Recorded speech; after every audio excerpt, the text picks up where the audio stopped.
મહત્વના સમાચાર સામે આવ્યા છે કપડવંશથી।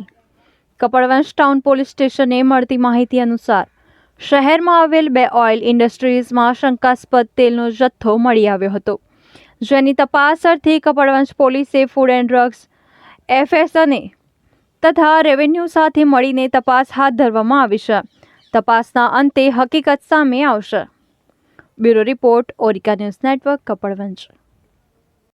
કપડવંશ ટાઉન પોલીસ સ્ટેશને મળતી માહિતી અનુસાર શહેરમાં આવેલ બે ઓઇલ ઇન્ડસ્ટ્રીઝમાં શંકાસ્પદ તેલનો જથ્થો મળી આવ્યો હતો, જેની તપાસ અર્થે કપડવંશ પોલીસે ફૂડ એન્ડ ડ્રગ્સ FSA તથા રેવન્યુ સાથે મળીને તપાસ હાથ ધરવામાં આવી છે। તપાસના અંતે હકીકત સામે આવશે। Bureau report, Orika news network, Kapadvanj.